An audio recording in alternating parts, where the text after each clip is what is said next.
Good afternoon. You're listening to eNewsMoney. My name is Jim Robb. I'll be your host today, and you're listening to the K-Jazz Radio Network. This week, we've got some new numbers out on the gross domestic product. Let me define that for you first.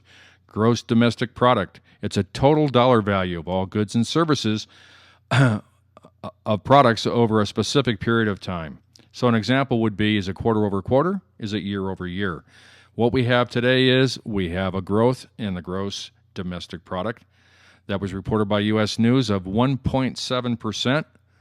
Why did that happen? It happened because factories and equipment, people are spending money. However, the government declined this second quarter by 1.5%. But the good news is state and local governments have been spending money. So what does that mean to us? What it says is that the growth has been for about 3 quarters. That's the good news. The bad news is that it's still, the experts are saying, hey, look, this is good, but they aren't really seeing the signs of a total recovery. So I think we still have some work to do. But again, good news, 1.7% growth on the GDP. Amazon, very interesting for everyone. They are in the process of hiring 5,000 people. Now, the good news is they're hiring 5,000 people. They're hiring them at $11, and this has been a lot on the news services and talk shows because the jobs are at $11 an hour, and they're warehouse positions.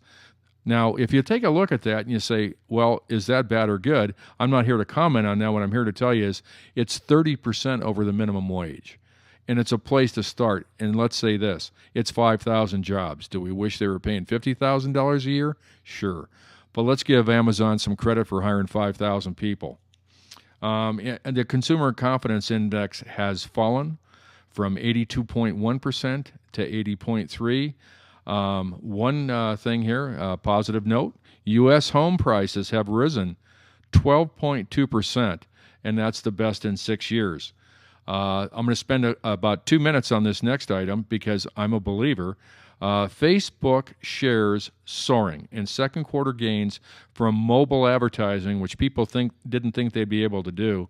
It grew to $698 million, and it jumped 41%. To $1.81 billion. Shares are up 25%, around $34. Folks, anytime you have a company with 1 billion customers, something's going to happen probably for the positive. Rates on 30-year fixed mortgage hit a 2-year high. They're at 4.5%. So you might want to take a look at getting your mortgage now because I think the rates are going to go up a little bit. Now, here's an interesting story. This one I'm going to spend another minute on and draw your own conclusion. Smithfield Foods CEO addresses concerns over China takeover. So the world's largest pork producer was bought for $7.1 billion by this Chinese firm. They have 46,000 employees. The brands you'd probably recognize are Smithfield, Armour, and Farmland. So that was interesting. I was watching him before Congress with a big smile on his face, and people are thinking, oh boy, what's this food going to taste like now the Chinese have taken over? So anyhow, I thought that was a very interesting spot for you. U.S. Steel posts second quarter loss of $78 million. Over the past 5 out of 7 quarters, they've lost money. Hopefully they can turn that around. Another point, BMW launches its first electric production car in the United States. One other point here, Saks Fifth Avenue, bought by Hudson Bay for $2.1 billion. And Hudson Bay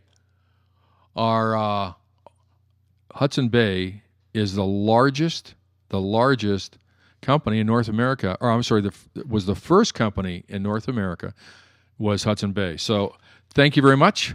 We are going to take a small break. We'll be right back.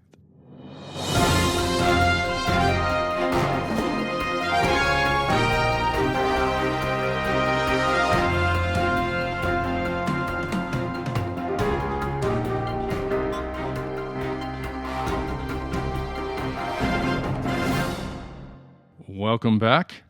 Our topic today is going to be unemployment and wages, which I'm sure no one cares about. But let's jump into this. And here's what got me going on this. I was reading an article today because 2 days ago was Henry Ford's 150th birthday, and everybody thinks of him as just coming up with the assembly line. But let me get into this for a second, then you'll understand how this flows. So what Henry Ford came up with was his philosophy was called Fordism, obviously after his name. And here is a quote of what he thought. Higher wages were essential for economic and moral reasons. So think about this, in 1914, he doubled wages for his workers on the assembly line. I'm going to get into this for a second, but I think what this really actually started to do was to create our middle class, is what it really started. So in 1914, the average savings of a factory worker on the assembly line was $207. And think about that.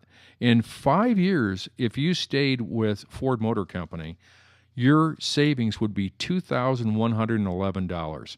So here's kind of where I'm going with this. Corporate profits have been soaring in the last few years, but employee compensation relative to GDP has steadily declined. The median U.S. income in 2012 fell to levels not seen since 1975. So, keeping that in mind, as we look at the jobs report that came out for July, showing that we did 200,000 new jobs. So let's take a look at that. So where did they come from? The small business was 82,000, and that's in professional and business services, 49,000 in trade and transportation, and 22,000 in the construction industry. So the point is, I always ask this question, and this is what I wanted to do the research to find out for you. Those jobs that were created, that's great. How much money does that mean for that employee that was hired? So here we go. These jobs are bottom third of the pay scale. Boom. That's kind of the problem. So do I have benefits with that? Can I raise my family on that? That seriously is the question. So as we go through this and we look about the 200,000 jobs, which is great. Hey, they're jobs. So when we look at this, let's figure out what's going on with the unemployment rate. And this was kind of interesting. I got this data. It was from the Wall Street Journal. So the employment rate is still 10% in 27 U.S. metro cities. This is fascinating. 11 of those areas are in California. El Centro, California has 22.8% unemployment. Yuma, Arizona, 30.8% unemployment. Detroit is still over 10%. And then we're going to get into where do we fit globally? We fit globally in about the middle of the pack of developed countries. So if we take a look at that and we look at all the different things, one of the things I got into, there was a great article by an AOL, and her name is Claire Gordon. And she goes, we really need to take a look a little bit deeper into these jobs and what's the real unemployment rate. The government's telling us that it's 7.6, and when we really take a look at it, is it higher than that? And here's what she's saying. She's saying it's actually 11.7 with 18.5 million unemployed. And she goes, first to include, which this is a good point, and we don't in the numbers, are the discouraged workers. So that amounts to 803,000 discouraged workers. These are individuals that would join official 11,742,000 employed Americans, but also expand their labor force to 8.1. So part-time workers, this is the one that's really critical. Are you getting benefits? And what I really want a real job. So a lot of those are not included. And don't forget the disabled. This is really interesting. Federally disabled insurance has exploded. There are many reasons why 8.9 million workers are now receiving disability benefits. Those aren't calculated. So there's a lot of additions to the unemployment that we haven't even looked at. I mean, I can get into, there's 7 industries with plummeting salaries. So lumber and industry, it is way down. Even the movies and music industries down. Food and beverage, it has dropped considerably. Car makers, that income has dropped. Car dealers, printing. I can go into more and more. But I guess what the point is here today is that as we look at statistics, we're looking for good news, and I'm trying to give that to you. And I'm trying to show you that the unemployment and the wages, we got a lot of work to do. So I was trying to give you a few statistics today that you can go look, and a lot of this you can find in the Wall Street Journal, U.S. News and World Report. You can find it on the Telegraph from which is a British UK blog I've gotten information from. But spend a little bit of time looking at this and see how it affects you, your family, and your community. So we're going to take a short break, and we'll come right back with more business news. And you're listening to eNewsMoney. Be right back.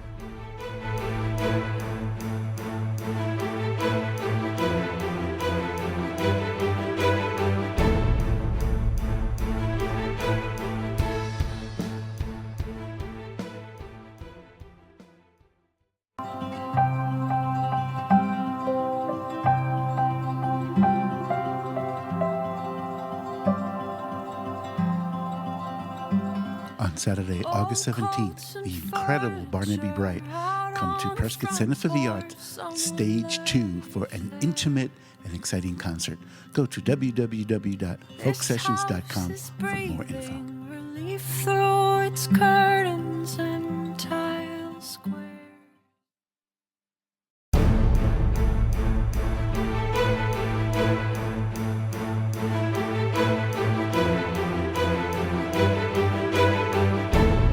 Welcome back. You're listening to eNewsMoney. My name is Jim Robb. I'll be your host, and you're listening to the K-Jazz Radio Network. Here we go. I was looking for more data and more business news for you, and here's what I found. On Doc Stock, I think this is important. If you're going to start a business, let's talk about this for a second. What types of businesses are most likely to fail or succeed? First of all, 50% of all small businesses fail in the first year. So here we go. What are the most likely to fail? Mom and pop restaurants, 60% failure rate first year. Direct sales, let me define what that is. This would be Mary Kay Cosmetic or Pampered Chef, where you're doing one-on-one demonstrations, parties. They call that direct sales. The failure rate is 50%. Independent retail stores, which are really boutiques and local, the failure rate's 40%. So if you're going to support somebody, hey guys, try and support these businesses that are more than likely to fail. So let's talk about those that will succeed. This is really fascinating because boy, has this changed. Mobile games growth 173%. Industry has doubled in the last 5 years, from $2 billion in 2007 to $4.5 billion in 2012. Now, here's the one I think is really fascinating. Internet publishing growth, 110%. At just massive growth with 11.7% growth in 2007. And we're talking about this will be a $72 billion business in 2017. So you can see where the world's going. Very interesting. Residential construction growth, 63%. They're projecting 10% a year, $573 billion in 2017. And breweries, this is really cool. Breweries have grown 30%. Their growth rate's 30% in 2012, and that's the custom brews as well as the big guys. Pet care annual growth up 4%. 62% of households own pets. That industry is $52.8 billion in 2012. Environmental consulting, so you can see where the world's going, has grown 39% a year since since 2007. So that's kind of fascinating. So that's your if you're going to start a business, you know where to go. Hey, Chrysler net profit this year was up 16% for the quarter, and primarily because of pickups and SUVs. I'll bet you that makes Fiat happy. Now here's the one that's really interesting. Here we go. Oprah Winfrey. And you know how much money that woman has sunk into that network. Got people? Here we go. It's cash flow positive. After 2.5 years, it has turned a cash flow positive. We're talking about Detroit now. We're back to Detroit. We're in the housing market. So who or what are buying up all the houses in Detroit since the recession? Guess who? The Chinese. They're coming in and buying 30 to 300 homes at a crack. So they see potential, which is kind of interesting. Hey, here's a fascinating point on this one. So if you want to buy a house in Nevada, this just blew me away. This is CNN Money. If you want to buy a house in Nevada, bring cash. 58% of the sales in the state were made in all cash. So, but it's not just Nevada. All cash deals in Florida comprised 57% of home sales during the month. In the state of New York, this really blew me away. In New York, 51%. And Vermont, I mean, this should be a little game. We could win something. 80% of the homes in the state of Vermont are in cash. So this was really, really kind of fascinating. In other markets where there are fewer distressed properties, all cash deals are a lot less prevalent. Nationwide, cash deals comprised 30% of home sales, which still, to me, is kind of wild. And that was in June, down from 31%, so that's 1 point off. And we're talking about cash deals for certain states. But what was interesting to me is Texas, Utah, and New Mexico, cash deals were basically non-existent. I don't know why. I'm trying to find that out. And when I went through all this, I couldn't find it. But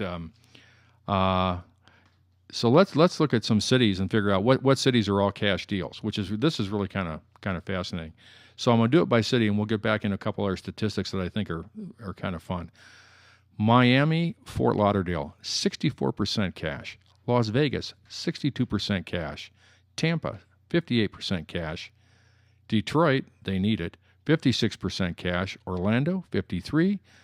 New York, New York City, this is fascinating, 49% in New York City. And you know what the prices are? They're all cash. New Orleans, 43%. Memphis, 43%. Jacksonville, 42%. And Atlanta, 42%. So this kind of blew me away. And the biggest metropolitan hotspot for investors right now is Atlanta, where all cash deals, which we just did, were 42% of sales. And I had no idea. Now here's a fun one for all of us who live in Arizona. You ready? I have to quote this because I don't think you're going to believe me. So I'm going to quote this. Hit hard by foreclosures when the housing bubble burst, Phoenix was one of the first places investors flocked to. A year ago, 25% of all homes sold went to deep-pocketed investors. By the way, we've talked about this many times. When they're talking about homes, they're talking 16 to 20,000. I'm not talking 100.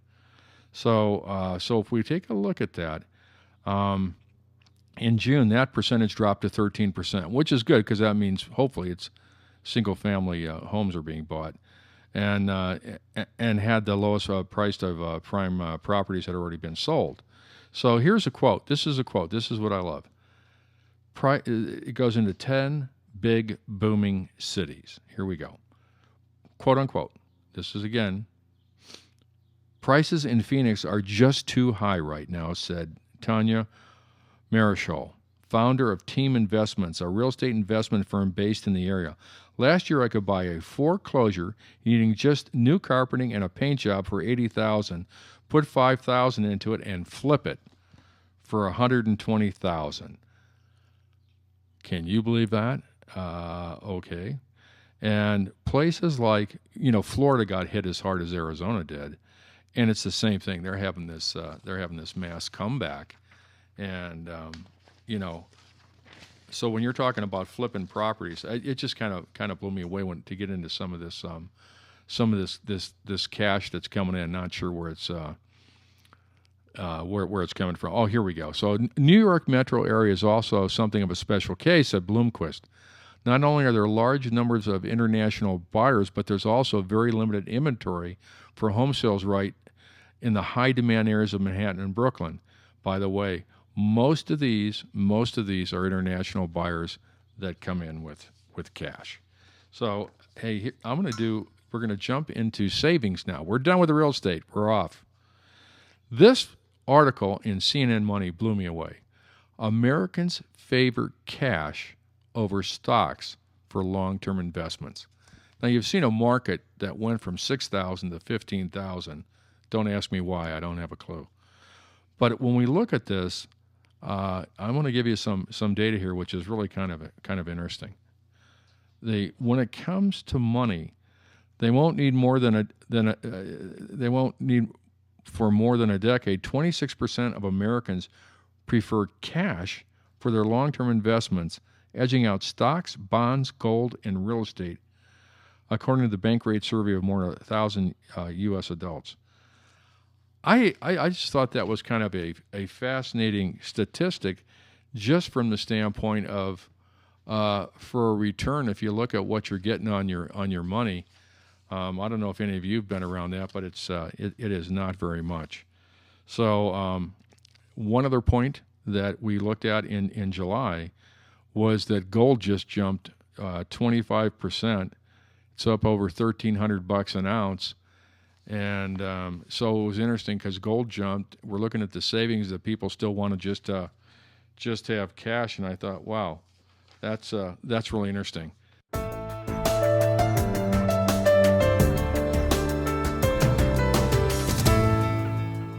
Interview right now, and I'm going to interview myself. My name is Jim Robb, and this is now eNewsMoney. And Jim, where is the Ministry of Business, my friend?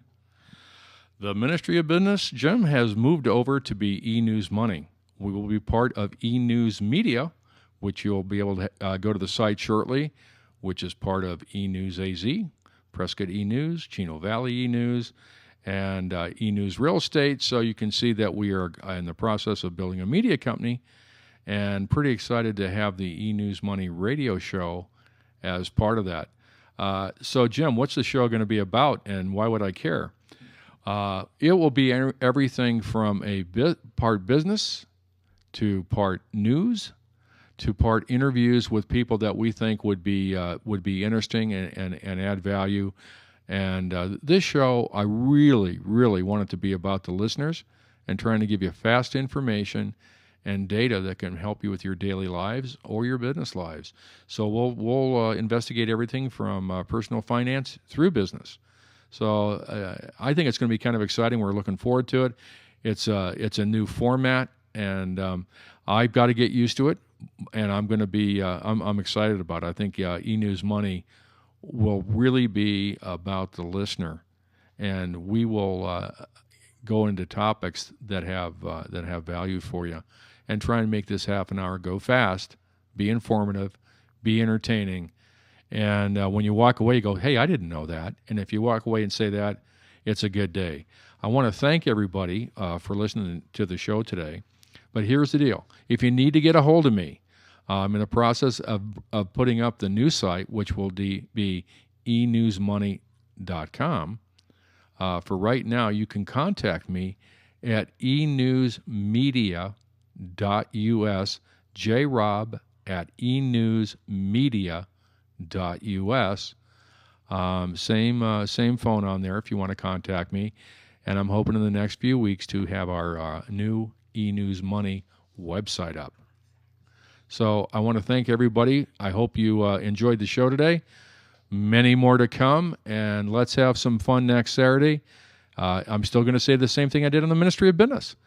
Health, happiness, and wealth to all. See you next week.